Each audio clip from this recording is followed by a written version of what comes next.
All right, so let's just talk very briefly about Anthony Joshua. So Anthony Joshua is apparently in the midst of a negotiation with Turkey Al Sheikh. Now, originally, we were hearing it was going to be a three-fight deal. Now, on the other hand, we're hearing that it may actually be a two-fight deal. So originally, we were hearing Dillian Whyte, Jared Anderson, Tyson Fury. Then we were hearing either Dillian Whyte or Jared Anderson, and then a rematch. Well, Tyson Fury and then a rematch, obviously. We are in the era of rematches, unfortunately. But now we're actually hearing that it could very well be just simply a two-way deal, right? Eddie Hearn has talked about it. He has said that the potential kind of matches for AJ could be a Dillian Whyte or a Jared Anderson, the winner of Usyk Dubois, which, my opinion, he doesn't deserve, but ayo, let's not go there, or potentially Tyson Fury. He's even mentioned Deontay Wilder, who we know is due back the end of June. So Wilder makes his return to the ring in Wichita, Kansas. I can't even remember the guy who he's fighting, but we'll see how he looks there. They are still trying to salvage that fight, AJ Wilder 100%. But the interesting bit, as I said, is Dillian Whyte and Jared Anderson. Now, the purpose of this video is to kind of look at it as a whole. And if I was matchmaking or managing Anthony Joshua, which one would logically, because they're both going to be in Saudi Arabia, judging by how this kind of reported deal that we're hearing about sounds. So it doesn't matter if you would say that, Dillian Whyte would do good numbers in the UK. Well, he do good numbers in the UK in terms of buys, but like they're not doing it in the O2. They're apparently going to do it in Saudi Arabia.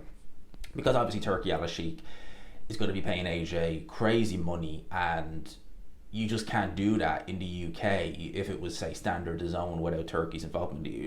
It's just not going to happen, right? So we're hearing Dillian Whyte as a potential opponent and Jared Anderson. Let's leave the rest to one side just for the purpose of this video. Which one is a better comeback opponent? In terms of who I think would give a better fight to Anthony Joshua, Jared Anderson, if he's focused, if he's switched on. He lost to Martin Bakole in quite devastating fashion, it's fair to say. And let's be blunt here, I should really be saying. He looked bad last time out, and he looked disinterested. The corner were very animated, saying, what's going on here. It was not a good performance by Martin Bakole or not a good performance by Jared Anderson, to say the least. It left a lot of people really scratching their heads, me included, and me thinking, well, what do you do with this kid? Because you remember, he is still a kid, he's still quite young. He's only in his mid-20s, isn't he? It seemed for the longest that he's not had the real, true fighter's mindset for boxing. Again, from the outside looking in, that's just how it seems.